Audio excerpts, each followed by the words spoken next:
Hey, good morning, everybody. Well, it's 5 o'clock in the morning on Friday, and we are about to climb in the truck and head to Washington, D.C. And along the way, we're going to stop in Illinois and talk to a family that has children with disabilities that are being really negatively impacted by the cuts that are in place. We're going to be talking with educators along the way and farmers along the way.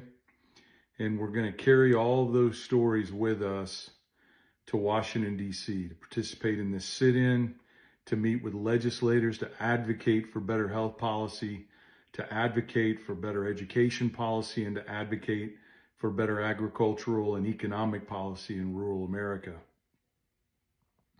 I tried to go to bed early last night, but a couple things happened, and I just couldn't get out of my head.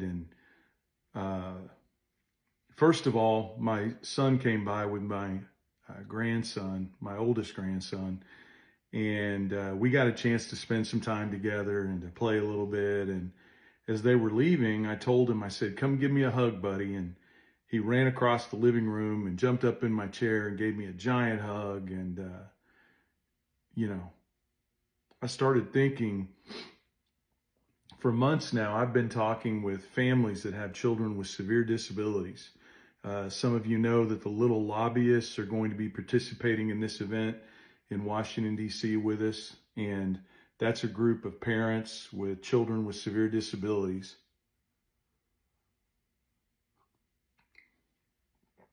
And you hear these stories when you're advocating. You hear these stories, and they're powerful stories, and you think about them. But I don't know why, whenever my grandson and my son walked out the front door, it really hit me that, you know what? No matter how bad things get, no matter how much of a struggle or a challenge this becomes, I've been talking to parents and grandparents over the last couple of months that have never had the pleasure or felt the joy of having their child or grandchild run across the living room and jump up into their lap and just give them a hug and say, "Bye, Pops." And just imagine what that challenge in itself is like.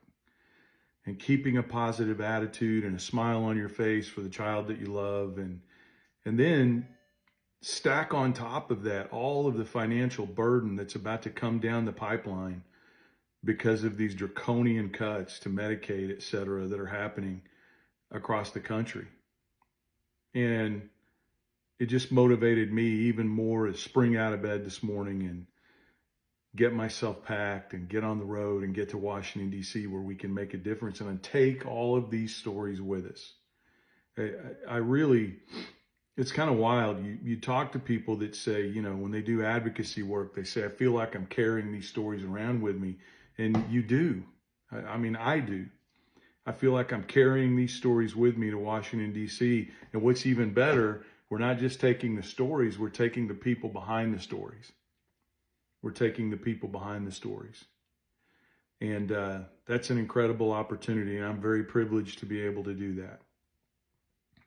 So I just wanted to come on one last time here before I hit the road and before we start to head to Washington, D.C. this morning, bright and early.